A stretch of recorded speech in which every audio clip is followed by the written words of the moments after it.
What if one small country built an air shield so strong that no neighbor could ever break it? For 95 years, Greece has done exactly that. Piece by piece, decade after decade, it built an air force so relentless that by 2025 it fields more than 200 fighters, with stealth jets on order and missile defenses that make it untouchable in the Balkans. While its neighbors scramble to catch up, Greece is already flying in the future. Croatia has only 12 Rafales. Bulgaria is just receiving its first F-16. Romania won't see F-35s until the 2030s. But Greece? It already flies the Rafale F-3R armed with Meteor missiles, upgraded F-16 Vipers, and has F-35s queued for delivery. The story runs deep. From World War II pilots, hopelessly outnumbered by Germany and Italy, to modern crews scrambling daily over the Aegean, Greece's airmen turned survival into regional dominance, and the stakes keep rising. Athens now spends 3% of GDP, over 25 billion euros through 2036, to sharpen this edge. The gap isn't closing, it's widening. This is the blueprint. History, fighters, missiles, bases, budgets, and the hidden truth of why no one can compete with Greece's air force in the Balkans. A tiny air force forced to fight empires with scraps of steel and sheer will. In the 1930s, Greece unified its scattered squadrons into one air force. It was fragile at birth. Obsolete aircraft, meager funding, and pilots training on machines already behind the times. Then came World War II. The skies above the Balkans became a crucible. Against Italy's Regia Aeronautica and the German Luftwaffe, Greek pilots faced overwhelming odds. Every battle was uneven. Their planes were slower, weaker, with fewer guns and thinner armor. Yet mission after mission launched. Every takeoff was a gamble. Fuel tanks drained. Ammunition ran dry. Still, they fought on. These flights were not about conquest. They were about survival. A small nation defending its skies against empires determined to erase it. That desperation forged a doctrine. Fight with what you have, for as long as you can. It became the DNA of the Hellenic Air Force. Then came the twist of history. In 1952, Greece entered NATO, and with membership came Western lifelines, modern aircraft, advanced training, and cutting-edge technology. The country that once flew with scraps now stood ready to outpace its Balkan rivals. And the balance of regional air power tilted forever. From survival in the 1940s to NATO's front line in the Cold War, Greece's skies were reborn. When Greece joined NATO in 1952, the transformation began. No longer would its pilots fight alone with outdated planes. Now they had Western aircraft, advanced training, and new strategies for deterrence. The inventory shifted fast. First came the F-84 Thunderjets, then the F-104 Starfighters, soon the powerful F-4 Phantoms. Each new generation brought more speed, more weapons, and stronger ties with allies. For pilots, training no longer meant improvising. It meant flying with US crews, learning new tactics and modern combat skills. Greece was no longer isolated. It was part of a global machine. Meanwhile, its Balkan rivals walked a different path. Bulgaria, Romania, and others stayed tied to Soviet jets. They were locked into Warsaw Pact doctrine. The skies became a mirror of the Cold War. East versus West, communism versus NATO. And Greece stood as a frontline shield, guarding NATO's southern flank. By the 1980s, another turning point came. Athens made a bold choice to bet big on the F-16 Fighting Falcon. What looked like a simple purchase would later define its air power, because the F-16 was not just a fighter, it became the backbone of a new doctrine. A doctrine that still shapes the Aegean skies in 2025. From Cold War deterrence to modern dominance, the F-16 choice prepared Greece for an air power revolution. A midlife fighter reborn into a brand new beast. In 2021, Greece launched the bold F-16 Block 72 upgrade program. The goal was simple: turn old jets into cutting-edge Vipers. Under this program, 83 aircraft were signed for upgrade. By January 2025, over 30 jets had already been delivered back to the fleet. This was not a repaint. This was a rebirth. Each Viper now carried an AESA radar, a system so advanced it could spot targets long before rivals even knew they were there. The jets gained new weapons, new cockpits, new systems. A Greek pilot stepping into one of these aircraft was no longer flying a jet from the past. He was flying into the future. Imagine the edge. A Greek Viper can now detect, lock on, and fire before enemy radars even pick up a single signal. For neighbors, the picture looked different. Yes, they were buying new aircraft, Croatia's Rafales, Romania's F-16s. Bulgaria's orders just arriving, but the numbers were small. And while others scrambled to modernize, Greece kept both scale and technology. It was not just modernizing, it was modernizing at mass. Yet even with the reborn Vipers, the story was not complete. Because these jets were not Greece's sharpest swords. Something even more powerful had just landed. The arrival of the Rafales, with weapons that could tilt the entire balance of the Balkans. A single contract sent shockwaves through the Balkans. In 2021, Greece signed for 24 Rafale F-3R fighters. By January 2025, the full squadron was complete. This was no routine purchase. It was a game changer. The Rafale arrived with weapons neighbors could not match. The Meteor BVRAAM, a beyond visual range missile that could hunt targets over 200 kilometers away. The SCALPEG cruise missile, able to strike deep into enemy territory with precision. The Exocet anti-ship missile, built to sink warships before they ever reached Greek waters. Overnight, Greece gained true first strike reach across land, sea, and air. Picture this: a single Rafale, armed with Meteor missiles, locking onto enemy aircraft far beyond their detection range. For rivals, it meant being defeated before the fight even began.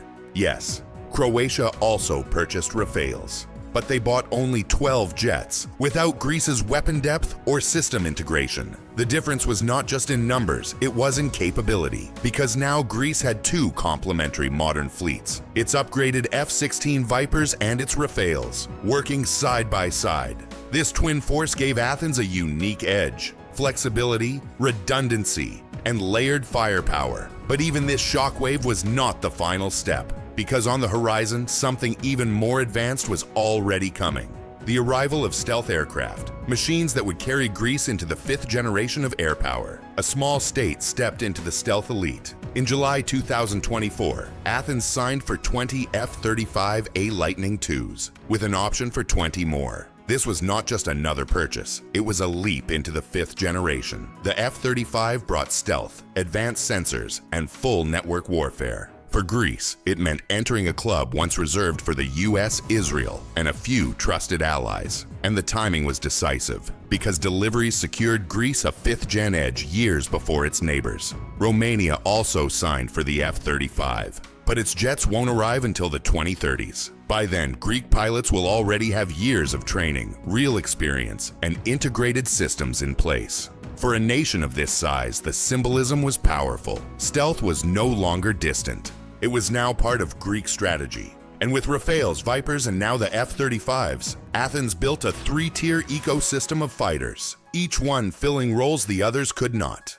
The Rafales gave long-range missile reach. The Vipers gave modernized scale. The F-35s added invisible eyes and first-strike stealth power. Together, they formed a wall of air dominance. But here lies the twist. Fighters alone do not win wars. They need eyes that see beyond the horizon. They need shields to stop what slips past. And so the question was never only about jets. It was about how Greece would see and protect its skies beyond the fighter fleets. An air force is blind without eyes and weak without shields. That is why Greece built more than fighters. It built a network. High above, 4 Ariei AEW and seaplanes scan the entire region. From the Adriatic to the Aegean, nothing moves without being seen. On the ground, powerful Patriot batteries guard the skies. And on Crete, even Russian-built S-300s wait in silence, ready to fire if needed.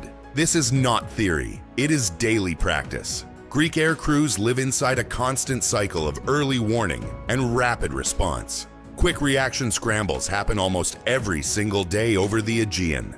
Engines roar, fighters launch, radars track. Routine for Greece, but unthinkable for most nations. The contrast is sharp. Balkan rivals field fighters but lack AWACS planes. They lack deep SAM integration. Their defenses are scattered, while Greece fights as one networked system. Here, every radar, every missile, every fighter works together. It is not lone jets in the sky. It is a web of defense. And then geography multiplies the effect. Because Greece is not a flat plain. It is a chain of mountains, islands, and forward bases. Every peak carries radars. Every island can host fighters. Every base shortens reaction time. The country itself becomes part of the shield. This is how Greece turns air defense into a living, breathing system, and it sharpens the final truth. Geography makes the entire Greek Air Force fight as if it is in a daily war drill. A nation of islands turned its map into a living airbase. At the center is Suda Bay, home to the 115 Combat Wing. From here, Greek fighters can launch into contested corridors in just seconds. It is not distance, it is proximity. Island bases cut reaction time to the minimum. This is why Greek pilots live in a state of constant readiness. For them, scramble alarms are not drills. They are daily life. Imagine the rhythm. Hardened shelters with fueled jets waiting inside. Crews strapped in at dawn, ready to launch at a moment's notice. Engines roar, wheels lift, intercepts begin, sometimes several times a day. No rival can match this, because no rival has geography like this. Croatia, Romania, Bulgaria. Their bases sit far inland. Their reaction times are longer. Their fighters must travel farther before entering contested skies. Greece fights differently. Every island becomes a launch pad. Every mountain peak becomes a radar station. Every airfield shortens the path from alarm to intercept. This is not an occasional readiness drill. This is constant combat tempo. For decades, the Greek Air Force has lived as if every day is war. And that relentless tempo forged something unique. Pilots who are always sharp, always trained, always ready. But even this daily war footing leaves one question. How can a country of Greece's size sustain such an edge, year after year, without burning out its machines or its men? A small nation spends like its very existence depends on the skies above. Greece commits close to 3% of GDP every year to defense. Through 2036, that adds up to over 25 billion euros, a sum that reshapes its air power. This is not random spending. It is a blueprint. The plan is called Achilles' Shield. It ties together drones, satellites, modernized fighters, and advanced networks into one system. Every euro builds a wider gap between Greece and its rivals. And for Athens, this is not a luxury. It is survival. From the Aegean to the Balkans, history has taught Greece that air dominance is the only way to keep the nation secure. Meanwhile, its neighbors struggle. Bulgaria, Romania, and Croatia can buy jets, but they cannot match this financial scale. Year after year, their budgets limit their choices. Greece's budget sharpens its edge. Every investment turns into new missiles, better radars, more capable pilots. And with each purchase, the gap grows. This is why the Hellenic Air Force doesn't just match rivals, it stays years ahead. Yet here lies the twist. The hidden truth is not only about jets, bases, or weapons. It is about the will to spend, to plan, and to sustain air dominance as a way of life. Because in the end, the secret of Greece's unmatched power was never just the machines. It was the commitment behind them. And that commitment reveals the question: what is the real secret behind Greece's dominance in the skies? The true power of Greece's Air Force was never just in its jets. It was in the system that tied them all together. While rivals bought aircraft, Greece built integration. Its F-16 Vipers, Rafales, and incoming F-35s were not just fighters. They were pieces of a single network, guided by Ariane radars, shielded by Patriots, and sustained by bases spread across islands and mountains. This was the hidden truth. Air power is not about one platform. It is about networks, readiness, and the will to fight every single day. From the 1930s, when Greek pilots flew against empires with obsolete machines, to 2025, when they command layered defenses, the script has flipped. Once the underdogs, now the masters of the Balkan skies. And the transformation did not come from size. It came from discipline, from constant scrambles, from relentless training, from living every day as if war could begin at any moment. That pressure forged an edge no rival can easily copy. Because you cannot buy experience, you cannot purchase tempo, and you cannot replicate a culture built in the shadow of constant conflict. This is the heart of Greece's dominance. In 2025, one air force rules the Balkans. And it flies in blue and white. Which matters most for the Balkan skies? The fighters, the missiles, or the geography itself? Drop your thoughts below. The sharpest takes will feature in the next episode.